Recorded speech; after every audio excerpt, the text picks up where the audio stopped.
Limana assalamu alaikum absimne Liberté TV ale jabarani sanfɛ absimne aka farkunyaje kene sanfɛ nankama ko Liberté Sport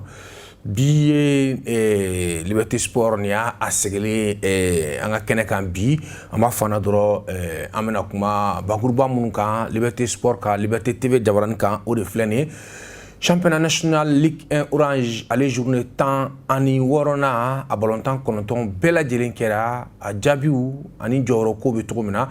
an b'o bɛɛ lajɛlen di aw ma bi su in na an ka fɛn min ye Liberté Sport ale sanfɛ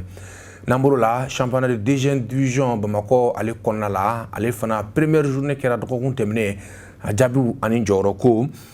an bɛ na championnat troisième division olu bolodalen don an ka districtw kɔnɔna la o kuma an b'a hakili jigin o lahalayaw olu la ka taa farafinna kulon olu kɔni kan kɛrɛnkɛrɛnnenya compétition africaine de club ligue des champions ale ni coupe de la confédération a journée 4nan a jaabiw ani jɔyɔrɔ ko ani journée dunnaw kan ka boloda cogoya min na tubabu fana fɛ Europa League ani ligue des champions ni tarata in araba ani alamisa olu baaraw fana kan ka bila sen kan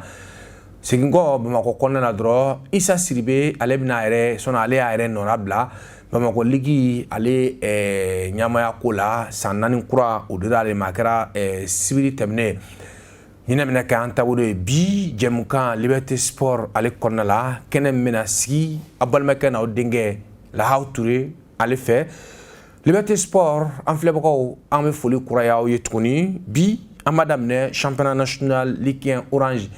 ale journée 16 a baaraw a daminɛla juma k'a fori dimanche an b'a fɔ an na dɔrɔn ko baaraw kɔnɔna la depuis juma don kalo tile 11 Liberté Sport an kɔni an ye championnat national Ligue 1 Orange an y'a baaraw an y'a bɛɛ lajɛlen jateminɛ an ka filɛbagaw ye a bɛ se ka lafiya sɔrɔ cogoya min na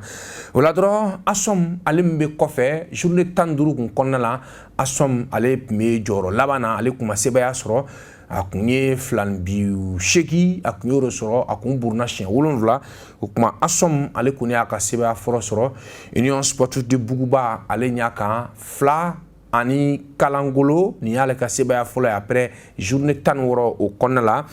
ASOM sa donni kama fɛn min ye Burama Bagayoko o kuma ale ni Solomani Sissoko n'a bɛ fɔ a ma ko misi o maa 2 olu de kɛra ASOM ka celu 2 sababu ye o kuma o y'a dato Buguba la 2 ani Kalankolo jumadon Stade Sport Modibo Keyita la wagati fɔlɔ la 16h30 wagati la o ballontan olu forilen kɔfɛ wagati filanan na AS Black Star de Badalabugu o kuma ale ni Yelen Olympique olu ye ɲɔgɔn sɔrɔ a ballontan kun ma nɔgɔn o kuma équipe 2 bɛɛ lajɛlen kun mago bɛ a kuru 3 la a ma ɲɛ mun kɔ AS Black Star ale bɛ burun tuguni fɛn min ye Yelen ɲakɔrɔ 3 ani Kanangolo o kuma Samani Kanangolo la fɛn min ye Mohamed Sanogo ale de bɛ fɔlɔ bɛ celu dɔn Yelen fan fɛ o kɔfɛ fɛn min ye Ismaël Jabate ale bɛ bi 2 sɔrɔ ka don Ismaël Jabate o kuma match bɛ ban 3 ani 0 ka taa Yelen Olympique ale kanu na o match 2 kɛra juma sibiri don ballontan kɔni u tora sen na halisa championnat national ale journée 16 kɔnɔna la ni sibiri don in na dɔrɔn wagati fɔlɔ la 16h30 AS Real de Bamako ale min bɛ gɛlɛya ba la championnat kɔnɔna la o kuma 11 créateurs de Ɲarela hali n'a sɔrɔ ale fana bɛ gɛlɛya la nka ale ka gɛlɛya a tɛ Real ta bɔ o sababu kɛ Real tɔn ye 18 ye Real bɛ 17 la o kuma Real kun mago bɛ kuru la kosɛbɛ kosɛbɛ nka 11 créateurs de Ɲarela ale b'a da to Real de Bamako la sanga laban yɛrɛ kɔnɔna la Lamine Traoré ale bɛ ka celu 1 sababu ye 1 ani 0 ka taga 11 créateurs de Ɲarela ale de bɛ sebaya ta Real de Bamako ale kan o wagati filanan na an ka finitigiw yɛrɛ dama olu tun bɛ ɲɔgɔn na n'o ye kɛrɛnkɛrɛnnenya polisilakaw n'o ye AS Police ye ale ni ISFAS olu de ye ɲɔgɔn sɔrɔ o kuma o ballontan fana o y'a daminɛ cogo min na o b'a laban ten a bɛ ban 0 ani 0 o la nka 0 ni 0 la dɔrɔn deuxième mi-temps na ko kɔni kɛra kɔnɔna na n'o ye fɔlɔ AS Police ale bɛ penalty sɔrɔ o kuma ale bɛ penalty 10 k'o jɛ o tɛ se ka don o kɔfɛ AS Police ale ka ballontanna 2 o bɛ gɛn carton bilenman na wa kɔfɛ AS Police degeli karamɔgɔ Musa Keyita dugutigi ale bɛ gɛn carton bilenman na k'o sababu kɛ ani arbitre jaratigɛ 4nan o kuma n'o ye muso ye a donni kama a n'o ka kumaw dara ɲɔgɔn kan o kuma ale kumakan mun fɔ o ma taa alvitiri Jim sira fɛ o kuma Musa Keita dugutigi carton bilenman fɔlɔ bɛ carton nɛrɛmugulama fɔlɔ bɛ d'a ma après a bɛ dafa 2 la ale bɛ gɛn ka taa tribune na donc match bɛ ban fu ani fu Musa Keita dugutigi ale yɛrɛ wololen don commission centrale de discipline o ma o fɛ a ye nin ko cɛjugu min kɛ a ka se ka taa ɲɛfɔli kɛ a ko ɲɛ o la o match 2 o kɛra sibiri don maintenant dimanche ballontan tɔ 5 olu bɛɛ lajɛlen o kɛra o ballontan tɔ 5 la dɔrɔn kulukorokaw fɛ yen nɔ CS Dugu 7 ale ni Joliba Athletic Club olu bɛ ɲɔgɔn sɔrɔ ballontan kɔni bɛ ban fu ani fu la nka ballontan kɔni kɔnɔ la fɛn min ye jalateba o kun ye Gawusu Kanɛ ale kɔni tɔgɔ duman tɛ bɔ ni ballontan ale kɔni kɔnɔ la jɛkulu équipe 2 bɛɛ lajɛlen plein a la nka kɛrɛnkɛrɛnya la Joliba AC ale kɔni plein kosɛbɛ Gawusu Kanɛ ale ka fili la kuma match kɔni bɛ ban fu ani fu o kan o dimanche don kelen na fɛn min ye stade municipal de Barawuli kɔnɔ la AS Bakarijan de Barawuli ale ni club olympique de Bamako n'o ye Sobe olu ye ɲɔgɔn sɔrɔ o match fana o b'a daminɛ cogo min na olu fana b'a laban ten o bɛ ban fu ani fu o kan Bakarijan min bɛ jɔyɔrɔ fɔlɔ la ale kun mago bɛ 3 points na ka se ka ɲamaya ka tɔ sinsin ka danfara don halisa ani kɔfɛmɔgɔw cɛ nka a bɛ ban 2 na fu ani fu club olympique de Bamako ale ka tagama la ale bɛ kuru 1 sɔrɔ Bakarijan ale ka so ballontanw bɛ to sen na halisa o dimanche don kelen in na Sikasokaw fɛ yen nɔ fɛn min ye AS Douane de Sikaso ye stade Bamemba Traoré kɔnɔna la AS Douane de Sikaso ale kɔni bɛ buru a yɛrɛ ka so LCba o ɲɛkɔrɔ 3 ale ni 1 o 3 ni 1 na a bara ta fɛn min ye AS Douane ale de fɔlɔ ka bi don Fode Modi Berté ale fɛ depuis sanga 12 na ale bɛ fɔlɔ ka celu dayɛlɛ 1 ani fu o kɔfɛ fɛn min ye Musa Diallo n'u kama ko Moterni fɛn min ye LCba fanfɛ ale bɛna bi ji bɔ o kɔfɛ Cheikh Omar Fofana LCba fanfɛ ale bɛna bi dafa 2 la o kuma 2 ni 1 celu laban dɔrɔn o bɛna don fɛn min ye kɛrɛnkɛrɛnya la Ibrahim Diallo 3 ani 1 ka taga LCba ale kanuna wa ballontan bannen Ismaël Diané kuma n'u kama ko Desaye ale ye AS Douane degeli karamɔgɔ ye o kuma ale bɛ walan sɛmɛ ale b'a jɔyɔrɔ bila dɔwɛrɛ o kuma ale bɛ bɔ AS Douane entraîneur la depuis salon saison camancɛ la Ismaël Diané ale nana AS Douane ta ka se ka maintien ɲini n'u ye ka se ka to première division na o sabatira a bolo nka ɲina saison in na a kɔni bɛ gɛlɛya sugu bɛɛ lajɛlen na a ma ɲa mun kɔ a kɔni bɛ buru a yɛrɛ ka so ni journée 16 in na LCba ɲɛkɔrɔ 3 ni 1 o kuma ale bɛ match bɛ ban dɔrɔn a b'a ka walan sɛmɛ ka bɔ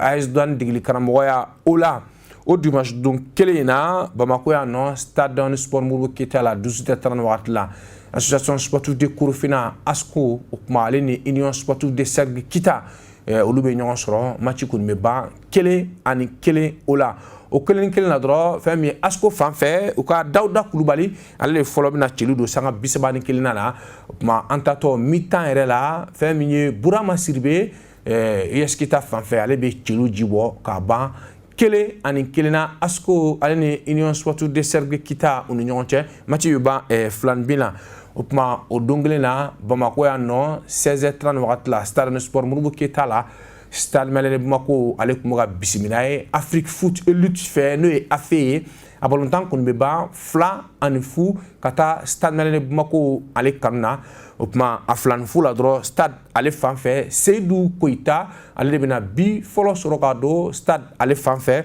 o kɔfɛ fɛn min ye Sada Diallo ale bɛna bi dafa 2 la stade fanfɛ match bɛ ban 2 ani fu ka taa stade Malien de Bamako ale fanfɛ AFE kɔni ye ballontan kɛ a don stade kun ka ballontan ka girin dɔɔni ka tɛmɛ AFE o kan match bɛ ban 2 ni fu ka taga stade ale fanfɛ o ballontan bannen dɔrɔn fɛn min ye Musa Traoré GMT ale tun bɛ ka Liberté Sport a jɔyɔrɔ fa a ko o kɔnɔna la Musa Traoré a ye baara min kɛ ballontan kɔnɔna la o kuma an ka jɛ ni filɛbagaw an ka o jateminɛ ɲɔgɔn fɛ degeli karamɔgɔw olu kumara Musa Traoré a ye mun sɔrɔ ka fɔ an ka jɛ an ka lajɛ. Championnat National Ligue 1 Orange Mali ŋanaminɛŋanaw ka kɛnɛ a tile 16 ntolantan tun bɛ sen na dɔgɔkun in na dimanche tɛmɛnen n'o bɛnna marisi kalo tile 13 ma san 2022 Stade Modibo Keita la nɛgɛ kaɲɛ 16 tɛmɛnen sanga 30 ye Afrique Foot Elite n'an ko ma ko AFE ale tun kɛlen don ka Stade Malien de Bamako bisimila a balontan kɔni bɛ kɛ balontan jijalen balontan gɛlɛman ye nka Stade Malien de Bamako ale kɔni balontan bɛ daminɛ ale bɛ wulikajɔw sabati a b'a ka bi fɔlɔ sɔrɔ ka don Seydou Koyita fɛ o bi kɔni sɔrɔlen ka don fɛn min AFE ale bɛ wulikajɔ sabati tuguni kɔ nka AFE ale ka balon bɛɛ lajɛlen bɛ taa camancɛ la a bɛ balon da k'a tan an bɛ taa sɛgɛra fiɲɛbɔ la o kan kelen ani kanangolo ka taga Stade Malien de Bamako ale kanu na an seginnen ka na équipe fila bɛɛ lajɛlen bɛ yɛlɛmali boloda fo ka taa se sanga 68 ma fɛn min Stade Malien de Bamako ye a bɛ n'a ka bi filanan sɔrɔ ka don Sada Diallo fɛ o kɔni kɛlen AFE mɔgɔw kɔni bɛ wulikajɔ sabati kosɛbɛ nka fɛn min ye AFE ye a tɛna se ka fɛn bɔ ntola ni ji la balontan kɔni bɛ kuncɛ 2 ni 0 kan ka taa Stade Malien de Bamako ale kanu na balontan bannen an sera Stade Malien de Bamako degeli karamɔgɔ ma Kamel Jabour n'o y'u ka tubabukɛ ye a ye min sɔrɔ k'a fɔ aw ni ne an ka jɛ ka Kamel Jabour lamɛn nanzarakan na. Le mérite a été, tout le mérite revient à mes joueurs qui se sont battus comme des lions sur ce terrain. On ne pouvait pas trop développer parce qu'on ne pouvait pas mettre trop le ballon au sol. Je pense que la clé de la réussite est dans le tactique. On a su maîtriser notre match, on a su maîtriser l'adversaire. Ça s'est ponctué par 2 buts alors qu'on aurait pu marquer un peu plus. Mais bon, on va prendre ça, c'est bien. O bannen fɛn min ye Burama Sire Kamara AFE fan fɛ ale ye min sɔrɔ k'a fɔ aw ni ne an ka jɛ ka Burama Sire Kamara lamɛn. Expérience tɛ an ye occasion dɔw nati axe kɔnɔ ani staff défenseur ka folila bɔlɔn dɔw nɔfɛ n'olu kɛra cafouillage ye denmisɛnninya yɔrɔ kan sinon anw kan ka taa mi-temps na ni bi 2 bi 3 ɲɔgɔnna ye an ka avantage la bon une expérience y'o yɔrɔ kɛ donc bɔlɔntan bɛ kuncɛ yɔrɔ min na premier mi-temps na an b'a ye an ka joueur dɔ bɛ bana bɛ bɔ deuxième bɔlɔn dɔ natɔ o bɛ bɛn ni star joueur dɔ ye k'a dan donc o bɛ équipe dɔ la bɛ faga dɔɔnin mais mi-temps na an taara an ye min f'u ɲɛna an yɛlɛnna deuxième mi-temps na dɔrɔn au moment an bɛ k'an préparer k'an bɛna bɔ pour que ka taa o bi ji bɔ an nana ye k'a fɔ situation standard bɛ sɔrɔ fɛnɛ la dɔrɔn corner la u ye bi dɔ don an kun donc ce qui fait que denmisɛnninw don bi 2 tala ka ban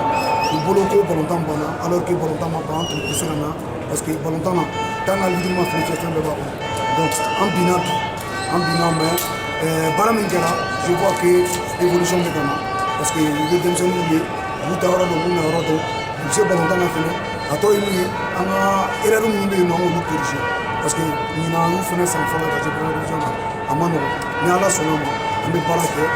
min an ka objectif ye an b'o ɲini et puis ni Ala sɔnna ma Ala b'a ɲɛ ka taa. Balontan kɔni bɛ kuncɛnin kan AFE Afrique Foot Elite ale ni Stade Malien de Bamako ni ɲɔgɔn cɛ 2 ani 0 ka taa Stade Malien de Bamako ale kanu na o b'a to Stade Malien de Bamako ale bɛ cogo jɔyɔrɔ 7 na ni kuru 23 ye. Toujours championnat national Ligue 1 orange Mali ŋanaminɛŋanaw ka kɛnɛ a tile 16nan ntolantan okumu kɔnɔna na dimanche don kelen la n'o bɛnna marisi kalo tile 13 ma san 2022 Stade Modibo Keita la wagati kun filanan n'o kun ye balontan filanan ye nɛgɛ kaɲɛ 18 tɛmɛnen sanga 30 ye association sportive de Korofina ASCO ale kun kɛlen don ka union sportive de cercle de Kita IS Kita ale kun kɛlen don k'o bisimila Stade Modibo Keita la nɛgɛ kaɲɛ 18 tɛmɛnen ni sanga 30 ye a balontan kɔni bɛ kɛ balontan jijalen gɛlɛman ye ASCO ale ni IS Kita ale ni ɲɔgɔn cɛ an kɔni bɛna to balontan kɔnɔna na fo ka taa se sanga 31 na wagati ma Dawuda Kulibali ASCO fan fɛ ale bɛna ASCO ka celu sɔrɔ ka don an bɛ to ten fɛn min ye IS Kita ye ale bɛ wulikajɔ sabati ka wulikajɔ boloda bagabagali caman k'o ɲɛsin ASCO ma an bɛ taa se sanga 45nan dafalen yɛrɛ k'an bɛ taa sɛgɛlafiɲɛbɔ la ka faranga 1 ye fɛn min ye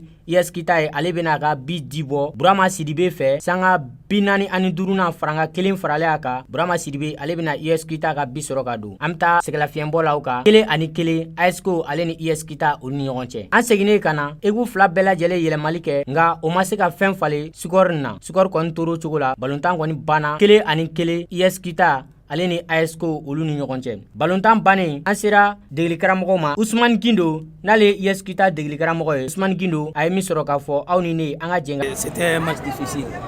match gɛlɛyara surtout que an b'a dɔn ASCO fana kun b'anw ɲɛfɛ bon an kun b'a fɛ ka se ka ASCO ci pour que an ka se ka tɛmɛ o ɲɛfɛ mais match gɛlɛyara parce que an ye bi ta par la manque de concentration. Bon, subitement, on sera capable de mi-temps. On aurait des jeux. Bon, deuxième période là, équipe fila kun bɛ duti la quoi par moment mɔgɔw kun bɛ ka se ka contrôle kɛ mais jeu bɛɛ centrelen kun bɛ camancɛ de la et surtout que terrain état bɛ cogo dɔ la i tɛ se k'a fɔ k'i bɛ jouer sugu dɔw produit pour ne pas ka ballon perdu a ka taa di adversaire ma bon l'essentiel était de ne pas perdre mais un point aussi o fana ka fisa ni fu ye an kɔni ka laɲini kun ye victoire ye mais bon nul fana ka fisa ni itile la physionomie du jeu bon ni ala y'an bila yɔrɔ min an bɛ o kɛ dans un premier temps c'était le maintien mais si le coup est jouable en mettant tɔ la o bannen Alassane Bari n'ale ASCO deli karamɔgɔ ye Alassane Bari a ye min sɔrɔ k'a fɔ an ka jɛn an ka Alassane Bari lamɛn. On aura définitif là, du Mali à championnat là, puis on a joué contre Kita, on doit faire 3 points.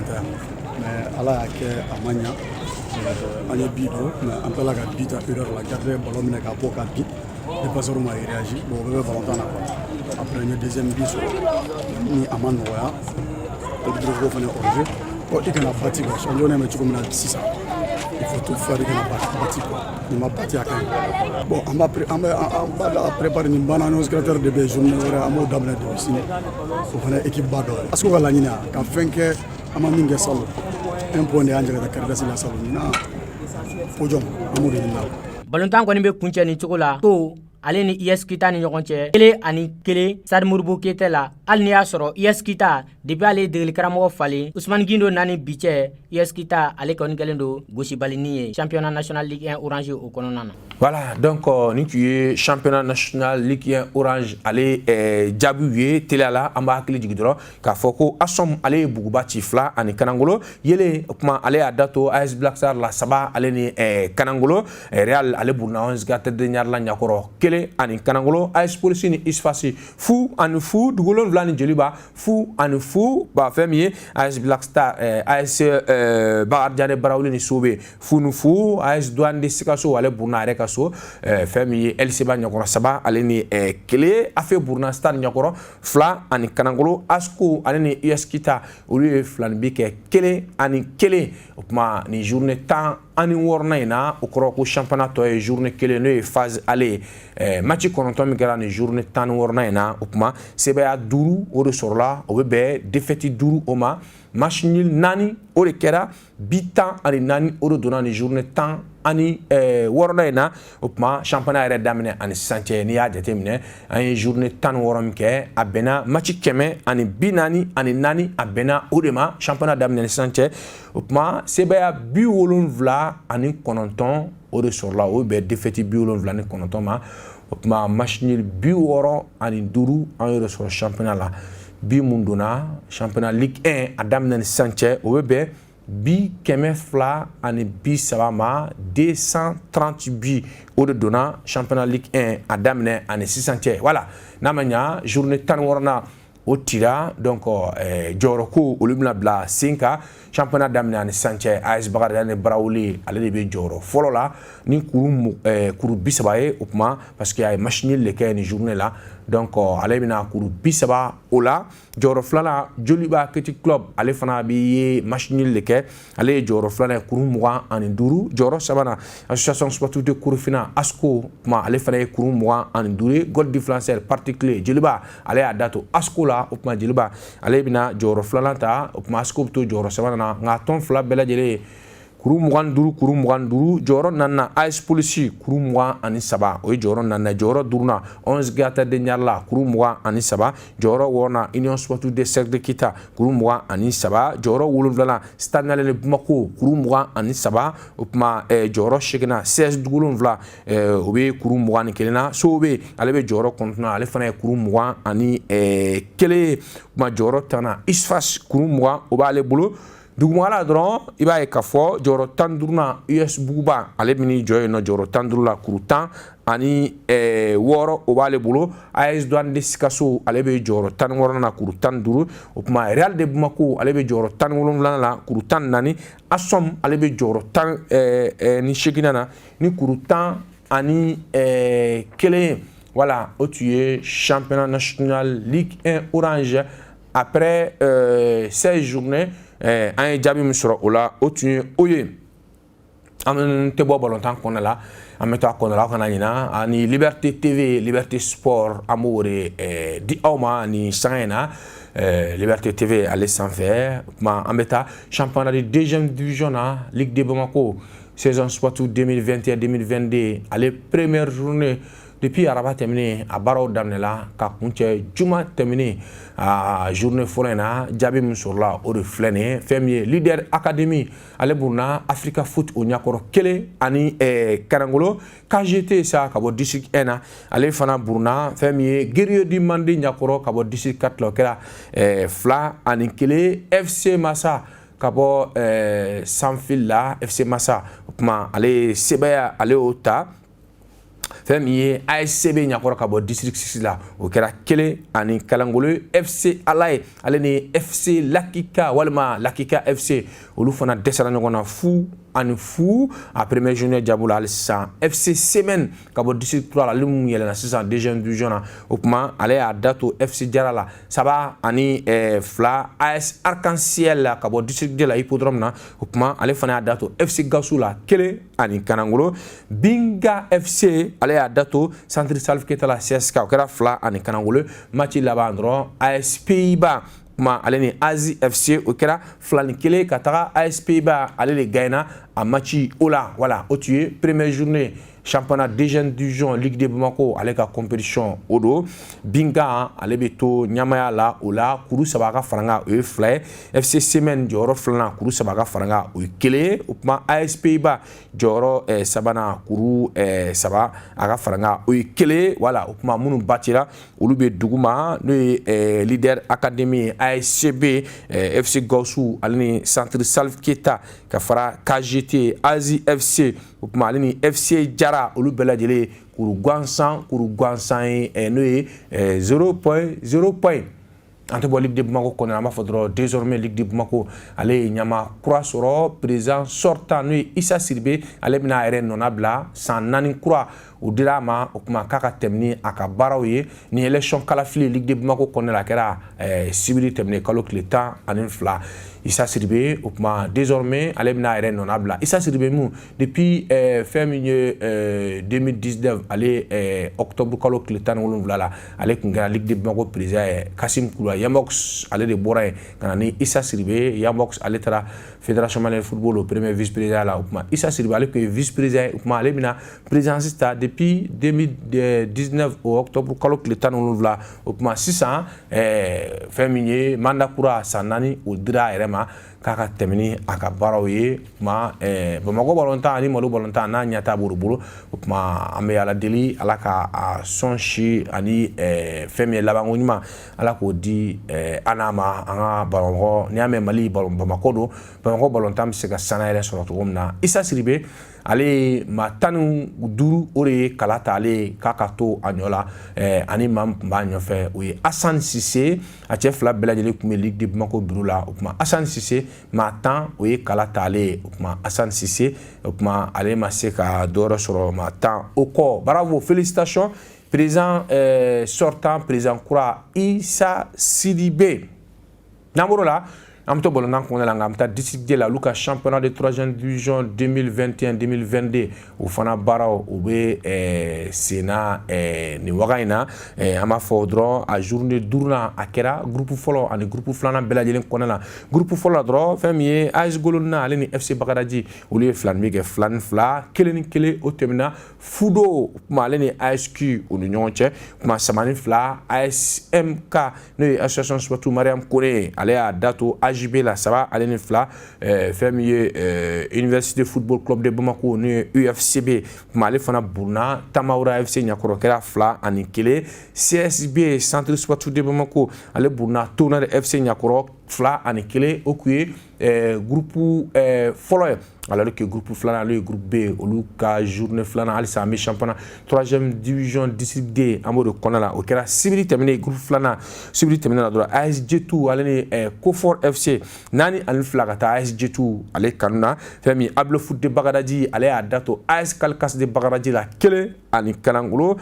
U-Foot kuma ale y'a da to fɛn min ye ACMC la o kɛra 3 ale ni 2 AS Arc-en-Ciel o kuma ale buruna AS Revena ɲakɔrɔ kɛra 3 ale ni 1 ye. AS Bade Bozoro ale fana y'a dato fɛn min ye centre sportif de Kɛnzanbugu la o kɛra 3 ale ni 1 ye. Voilà donc ok championnat 3e division district D a journée duruna o jaabi olu ye. Jɔyɔrɔ ko bɛ cogo min na après 5 journées groupe fɔlɔ kɔnɔna na Tonnerre FC ale bɛ jɔyɔrɔ fɔlɔ la kuru 15 jɔyɔrɔ filanan AS Golona kuru 10 jɔyɔrɔ sabanan CSB kuru 9 jɔyɔrɔ 4nan o bɛ FC Bac bolo kuru 8 dugumana la dɔrɔn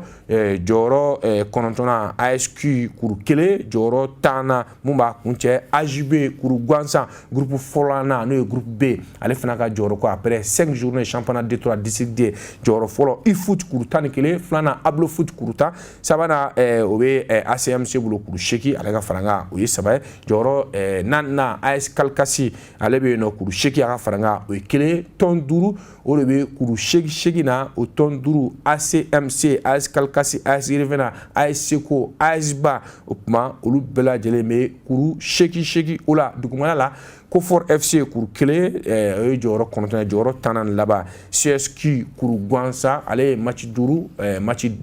défaite 5 ale ye o kɛ maintenant 6e journée alisa o D3 district D kɔnɔna na 6e journée fɛn min ye groupe K kɔnɔna na UFCB ale ni CSB olu kan ka ɲɔgɔn sɔrɔ Tabaoura FC ni ASMK olu kan ka ɲɔgɔn sɔrɔ fɛn min ye Tonnerre FC ni AS Golona bɛ ɲɔgɔn na AJB ni Fudo FC Bac ale ni ASQ olu bɛ ɲɔgɔn sɔrɔ fɛn min ye o ye groupe A ye groupe B o fana 6e journée CSQ ale ni AS Seko kan ka ɲɔgɔn sɔrɔ AS Revena ni eFoot bɛ ɲɔgɔn sɔrɔ AS Ba ni Ablo Foot de Bagalaji ACMC ale ni Kofor AS Kalkasi ale ni AS Jetu olu bɛ ɲɔgɔn sɔrɔ ka bɔ district D la ka taa district 3 la olu ka championnat ma daminɛ nka olu kun bɛ ka coupe dɔ ci u ka tɔnw ni ɲɔgɔn cɛ n'an ko ma ko coupe du district 3 o fana a b'a final la a final la dɔrɔn fɛn min ye Cosmos FC ale ni USSK olu kan ka ɲɔgɔn sɔrɔ a final la nka yanni final cɛ demi final la dɔrɔn AS Kuganfuwa ale buruna Cosmos ɲakɔrɔ 2 ani Kanangolo fɛn min ye AFC ale buruna USSK ɲakɔrɔ kɛra 7 ani Kanangolo n y'a fɔ final o ye Cosmos ale ni USSK olu kan ka ɲɔgɔn sɔrɔ au final o kɔnɔna la Liberté Sport Liberté TV Jabarani o sanfɛ an bɛ to kunnafoni kɔnɔna la an bɛ taa an munumunu fɛn min ye farafinna n'an taara farafinna CAF ale ka compétition na dɔrɔn Ligue des Champions ale ni Coupe de la Confédération n'o ye Coupe CAF ye o fana journée 4nan a kɛra ni week-end tɛmɛnen o la Ligue des Champions na dɔrɔn jaabi min sɔrɔla 4e journée na o de filɛ nin ye groupe A kɔnɔna la El Hilal kuma ale ye se ta fɛn min ye El Merreikh de Soudan ka 1 ani Kanakoro o groupe A o match filanan o kɔnɔna la dɔrɔn Mamelodi Sundowns ale fana y'a dato National LL la ka bɔ Egypte o kɛra 1 ani Kanangolo ye groupe filanan kɔnɔna la Entente Sétif ka bɔ Algérie o kuma ale ni Amazulu ka bɔ Afrique du Sud o kɛra 2 fi ka taa Entente Sétif ale kanuna o groupe filanan 1 ale kɔnɔna na OREAC ka bɔ Laginɛ ale ni Raja de Casablanca o kɛra 2 ani 1 ka taga OREAC ale kanuna groupe sabanan n'o ye groupe C alisa Ligue des Champions a journée 4nan an b'o jaabiw la groupe C ale jaabiw la dɔrɔn fɛn min ye CR Belouizdad ka bɔ Algérie ale ni Janes Galaxy ka bɔ Botswana o match kɛra 4 ani 1 ka taga CR Belouizdad Algérien olu kanuna o match filala Étoile du Sahel ka bɔ Tunisie ale ni Espérance Sportive ka bɔ Tunisie Espérance ale gagna 2 ani Kanangolo groupe 4nan n'o ye groupe D n'o ye a groupe laban yɛrɛ ye dɔrɔn an b'a fɔ o fana jaabi la Petro Atlético ka bɔ Angola ale ye CBA ta fɛn min ye Sangarada ka bɔ Angola o kɛra 3 ale ni Kanangolo ye Zamalek ka bɔ Egypte ale fana buruna a yɛrɛ ka so Wydad o ɲakɔrɔ kɛra 1 ani Kanangolo ye Ligue des Champions après 4 journées olu fana ka jɔyɔrɔ ko bɛ cogo min na o de filɛ nin ye jɔyɔrɔ fɔlɔ groupe A kɔnɔna la Mamelodi Sundowns ka bɔ Afrique du Sud ale bɛ jɔyɔrɔ fɔlɔ la kuru 10 filanan National El Ali ale bɛ fɛn min ye kuru 4 na jɔyɔrɔ sabanan o bɛ El Hilal bolo o fana ye kuru 4 El Merreikh du Soudan ale fana ye kuru 4 donc o b'a yɛrɛ k'a fɔ Mamelodi Sundowns ka bɔ Afrique du Sud ale kelen de qualifié la kuru 10 in bɛ a bolo donc a équipe tɔ 3 n'o ye National national El Hilal ale ni El Merreikh o tɔn saba bɛɛ lajɛlen kuru naani o kuma kelen o bɛ fara fɛn min ye Mamelodi Sundowns o kan alors que groupe filanan après 4 journées Ligue des Champions ale fana jaabiw la après 4 journées jɔyɔrɔ k'u bɛ cogo min na olu filɛ nin ye Raja de Casablanca ka bɔ Maroc kuru 9 b'a bolo ale ye jɔyɔrɔ fɔlɔ ye filanan Entente Septime kuru 6 sabanan Amazulu kuru 6 jɔyɔrɔ 4nan Oreac kuru 3 pe o bɛ ale ka compteur la groupe sabanan n'o ye groupe C olu fana ka jɔyɔrɔ k'u bɛ cogo min na après 4 journées Ligue des Champions kɔnɔ na o filɛ nin ye jɔyɔrɔ fɔlɔ Espérance Sportive de Tunisie kuru 8 jɔyɔrɔ filanan CR Belouizdad ka bɔ Algérie kuru 8 jɔyɔrɔ sabanan Étoile du Sahel ka bɔ Tunisie kuru 3 jɔyɔrɔ 4nan laban sa Janes Galassi ka bɔ Botswana kuru 1 o bɛ ale ka compteur la groupe 4nan n'o ye groupe D n'o ye groupe laban ye dɔrɔn jɔyɔrɔ fɔlɔ Petro Atlético ka bɔ Angola kuru 10 jɔyɔrɔ filanan Wydad de Casablanca ka bɔ Maroc kuru 9 jɔyɔrɔ sabanan Zamalek ka bɔ Égypte kuru 2 jɔyɔrɔ 4nan laban Sagrada kuru 1 déjà o groupe fana na Petro Atlético o kuma ale ni Wydad de Casablanca olu bɛ qualifié ka taa tour nata o la Ligue des Champions an b'ale kuncɛ n'u ka 5e et avant-dernière journée nin dɔgɔkun nata ye o de don juma kalo tile 18 ani samedi kalo tile 19 a 5e journée o matchw olu bololacogo la dɔrɔn fɛn min ye El Hilal ale ni El Merreikh ale ni Mamelodi Sundowns olu kan ka ɲɔgɔn sɔrɔ El Merreikh sa ale ni National El Ahly olu kan ka ɲɔgɔn sɔrɔ Amazulu ni Raja de Casablanca olu bɛ ɲɔgɔn na CR Belouizdad ni Étoile du Sahel ka bɔ Tunisie Entente Septime ni Oreac ka bɔ la Guinée olu bɛ ɲɔgɔn na Janes Galassi sa o kuma ale ni Espérance Sportive de Tunisie olu kan ka ɲɔgɔn sɔrɔ Petro Atlético ni Zamalek d'Égypte olu bɛ ɲɔgɔn na match laban fɛn min ye Sagrada ale ni Wydad de Casablanca ka bɔ Maroc olu bɛ ɲɔgɔn sɔrɔ voilà o tun ye Ligue des Champions farafinna ka to kafu ka conversion kɔnɔna na an bɔ ligue la an bɛ taa coupe de la confédération n'o ye coupe kafu ye o fana 4e journée o cira ni dimanche in na kalo tile 13 a match 8 bɛɛ lajɛlen kɛra jaabiw ko cogo min na o de filɛ nin ye groupe A kɔnɔna na CS Faction de Tunisie o kuma ale ye match nul sɔrɔ Pyramide n'o ye Égyptien ɲɛkɔrɔ kɛra 1-1 tagama la El Ahly Tripoli ale taara Zanaco United ka bɔ Zambie olu ci 3 ale ni fila o ye groupe A ye groupe B o kɔnɔna la dɔrɔn 1-0 fɛn min ye Saoura ka bɔ Algérie ale y'o kɛ El Ittihad o la 1-0 saba ale ni Kanangolo sa fɛn min ye Orlando Pirates ka bɔ Afrique du Sud ale y'o kɛ Royal Leopards la o kɛra 3 ale ni Kanangolo ye groupe C kɔnɔna la olu fana ka 4e journée jaabi la coupe kafu ale kɔnɔna la dɔrɔn El Masry ka bɔ Égypte ale y'a da to Otoyodo n'o ye Congo Brazzaville kaw ye sa 1 ale ni Kanangolo Coton Sport de Garoua kuma ale ni fɛn min ye Tout-Puissant Mazembe ka bɔ République démocratique du Congo olu ye filanin bi kɛ 2 groupe 4nan n'o ye groupe D n'o ye groupe laban yɛrɛ ye sa olu fana ka 4e journée na jaabi ko cogo min na o de filɛ nin ye ASEC Mimosa ka bɔ Côte d'Ivoire gɛlɛyaba kɔnɔna la ale y'a da to Union Sportive de Gendarmerie nationale n'o ye Niger kaw ye o kɛra 2-1 Simba ka bɔ Tanzanie ale fana y'a da to Berkane n'o ye Maroc kaw ye 1 ale ni Kanangolo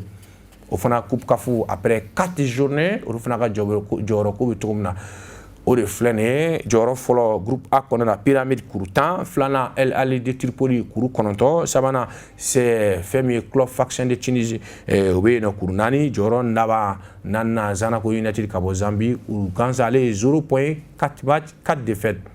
groupe B olu fana ka classement Orlando Pirates ka bɔ Afrique du Sud kuru 9 ale bɛ jɔyɔrɔ fɔlɔ la filanan Saoura ka bɔ Algérie kuru 7 sabanan o bɛ fɛn min El Ittihad bolo ale fana ye kuru 7 ye Royal Leopards ale b'a kuncɛ 0 points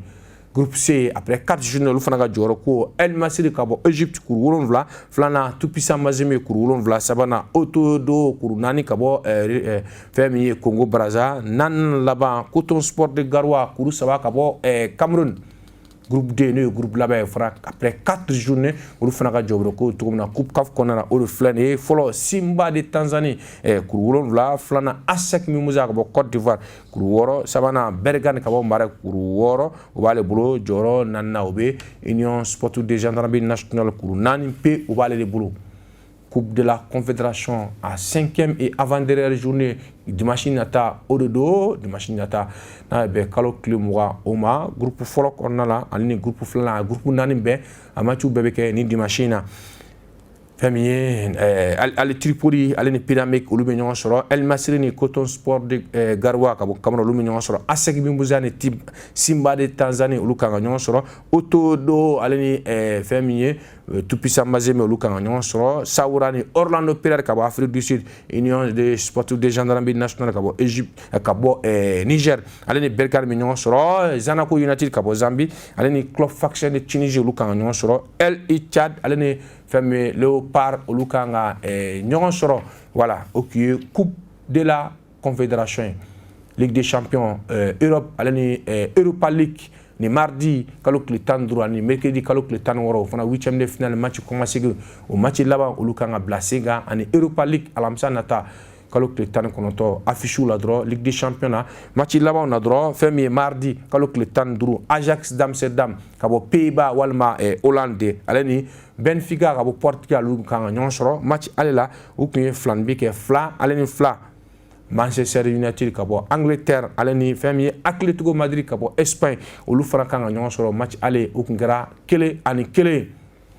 Mercredi ni ala sɔnna kalo tile 16 a match laban olu bɛ bila sen kan Juventus de Turin ka bɔ Italie ale ni Villarreal ka bɔ Espagne match ale kun kɛra 1-1 Villarreal ka so. Lille ka bɔ Faransi ale ni Chelsea ka bɔ Angleterre ale la Chelsea kun gagna Londres ale ka so o kɛra 2-0 o kuma a balontan yɛrɛ la dɔrɔn Chelsea ale ni fɛn min ye Lille ka balontan gɛlɛya bɛ Chelsea kan k'o sababu kɛ Chelsea président o ye Russie ye alors que UEFA ni FIFA o kɛn bɛ ka Russie gulon ka bɔ a ka compétition bɛɛ la Russie o ye équipe fɛn fɛn sponsorisé Russie u ka jamana denw fɛn fɛn bɛ équipe yɔrɔ ta en charge o kuma u y'a bɛɛ lajɛlen suspend ka bɔ ko la o kama Chelsea kɔni gɛlɛyaba kɔnɔna la u yɛrɛ tɛna se ka voyager avion na u bɛna taa voyager car de la ni wagati la en tout cas a match ninnu bɛɛ lajɛlen 20h wagati o kun ye Ligue des Champions alors que fɛn min ye Europa League ale fana 8e de finale o match kɔmasegu o bɛna kɛ ni alamisa in na Europa League ale match kɔmasegu alamisa in na match 4 olu bɛ kɛ ɲɔgɔn fɛ 17h45 wagati la Bayer Leverkusen ka bɔ Allemagne ale ni Atalanta ka bɔ Italie olu kan ka ɲɔgɔn sɔrɔ match ale la Atalanta kun gagné a yɛrɛ ka so 3 ni 2 alors que étoile fɛn min ye étoile rouge ale ni Rangers t'a la Rangers kun gagné 3 ale ni Kanangolo Galatasaray ka bɔ Turquie ale ni Barça FC Barcelone kan ka ɲɔgɔn sɔrɔ match ale kun kɛra Camp-Nou kɔnɔna n'o ye Barça ka terrain u kun ye fu ni fu kɛ AS Monaco ka bɔ Faransi ale ni Baraka tagama la Baraka kun gagné a yɛrɛ ka so 2-0 o match 4 olu bɛ kɛ 17h45 Ligue Europa o kuma match tɔ 3 olu bɛ kɛ 20h wagati la o 20h la dɔrɔn Francfort ka bɔ Allemagne ale ni Betis Séville ka bɔ Espagne olu kan ka ɲɔgɔn sɔrɔ Olympique Lyonnais ka bɔ France ale ni FC Porto ka bɔ Portugal olu kan ka ɲɔgɔn sɔrɔ fɛn min ye West Ham United ka bɔ Angleterre ale ni FC Séville ka bɔ Espagne olu fana kan ka ɲɔgɔn sɔrɔ voilà Europa League nin kun ye ale fana lahalaya ye. Ok o kuma o b'a to yɛrɛ Liberté Sport bi jɛmukan kɔnɔna la an bɛ bi ta ye an b'a fori yan nɔ an filɛbagaw an b'aw fo dante foli min na minnu bɛ ka lamɛn k'an lajɛ Mali kɔnɔ fɛn min ye kɛrɛnkɛrɛnya la Mali Vision 239 o kan minnu b'a lamɛn diɲɛ kurukara kɔnɔna la olu bɛ Liberté TV k'a jateminɛ an b'u bɛɛ lajɛlen fo an b'u ka message sɔrɔ sanga ani waati an b'u bɛɛ lajɛlen fo dante foli min na voilà Abubakar ale de kun ye bɛ caméra la ni wagati in na o kuma Asu Touré an b'a fana fo Montezi y'ale o kuma foli ni tanu an b'a lase mon directeur mon PDG Alimami Samuru Touré an b'a fana fo dante foli min na an filɛbagaw an b'aw bɛɛ lajɛlen fo a ka danaya la an minnu bɛ Liberté TV jateminɛ sanga ni waati an ka jɛmukanw kɔnɔna an b'aw bɛɛ lajɛlen fo bi ta in k'a lase aw ma a balimakɛ n'aw denkɛ Lahaw Touré ala sɔnna ma numéro kura nata an bɛn'o boloda ye donna nata olu kɔnɔ la Liberté TV ale sanfɛ bi ta in Liberté Sport an bɛ bi ta in an b'a bila a k'an bɛn inchallah numéro kura nata la